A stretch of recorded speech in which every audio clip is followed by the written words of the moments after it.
Samsung seri A14 ini belakangan banyak mencuri perhatian sebagai HP entry level yang naik kelas.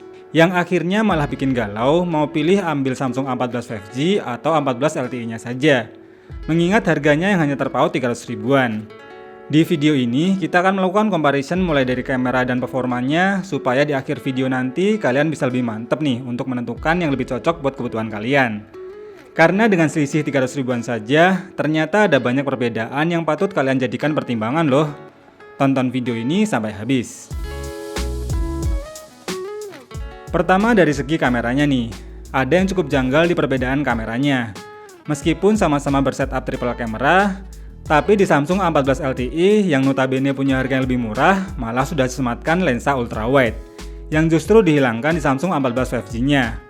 Mungkin inilah yang membuat selisih harganya tidak terlalu jauh, karena jika di versi 5G juga ada lensa ultrawide, maka bisa-bisa versi LTE bakal kurang diminati jika selisih harganya tidak terlalu jauh kayak gini. Untuk main kamera 50 megapikselnya, keduanya punya detail yang sama-sama bagus, dengan dynamic range yang luas untuk segmennya. HDR-nya pun juga sama-sama bagusnya.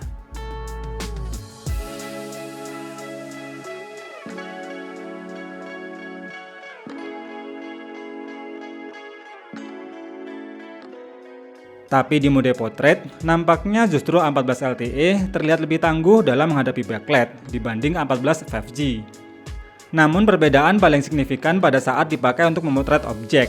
Skin tone A14 5G punya karakter warna yang cool, dan A14 LTE punya karakter warna yang warm.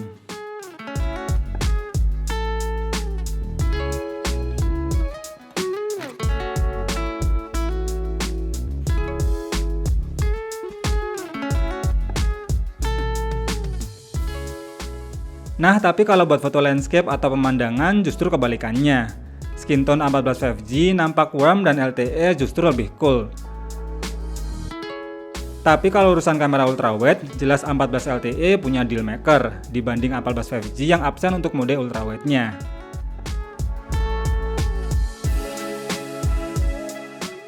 Kalau untuk kamera selfie-nya sama-sama 13 megapiksel dan keduanya cukup identik. Menurut saya kualitasnya sama-sama standar aja ya dan punya skin tone yang cenderung pucat.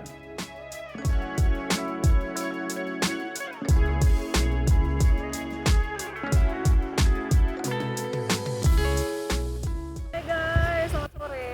Sekarang sekitar jam 3. Tumben gak terlalu terik. Untuk rekaman videonya ada di Full HD di 30 fps. Jalannya agak berbatu gitu. Gimana kalau di layar hasil videonya? Semoga kalian bisa lihat ya kestabilannya kayak gimana. Dan untuk video recordingnya menampilkan kualitas yang identik, tapi terasa perbedaannya pada stabilisasinya. Di A14 5G terasa lebih stabil karena gambarnya cropping, tapi di A14 LTE terasa lebih wide dan tidak cropping tapi tidak stabil seperti versi 5G-nya. Kualitasnya ada di Full HP maksimalnya. Sekarang kita lagi jalan-jalan sore, ini sekitar jam 3. Overall dari segi fotografi dan kamera sih memang plus minus, tapi di A14 LTE lebih unggul kamera ultrawide-nya, mengingat ini HP 2 jutaan. Kalau dari tampilan luarnya memang kedua HP ini beneran terasa kembar dan hampir sama semua sisinya. Paling bedanya cuma terletak di corak bodi belakangnya, yang tentunya punya tekstur yang berbeda. Namun kalau dari desain layar depan, tombol-tombol serta lubang-lubangnya pun peletakannya sama semua. Tapi meski punya ukuran layar dan resolusi yang sama, jika diperhatikan lebih seksama, kualitas layar di versi 5G memang terasa lebih tajam dan hidup warnanya. Ketika melihat video yang sama kayak gini, terlihat jelas warna di versi LTE terasa lebih flat dan agak pucat. Ditambah untuk refresh rate-nya pun jelas versi 5G terasa lebih smooth karena support hingga 90Hz. Jadi buat scrolling-scrolling gini bakal lebih terasa banget bedanya jika dibandingkan versi LTE yang masih 60Hz. Selain visual layar yang berbeda, di bagian audionya pun ternyata cukup terasa beda. Untuk versi LTE jadi kurang terasa nyaring nih jika dibandingkan dengan suara speakernya versi 5G.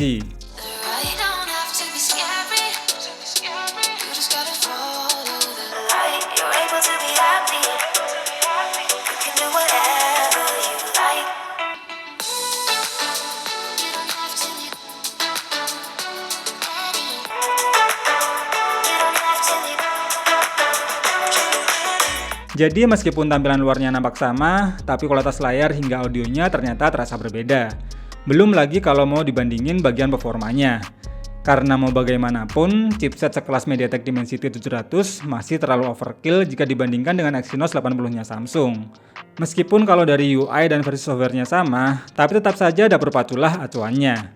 Dari perbedaan benchmark test ini pun sudah terlihat seberapa jauh perbedaan performanya.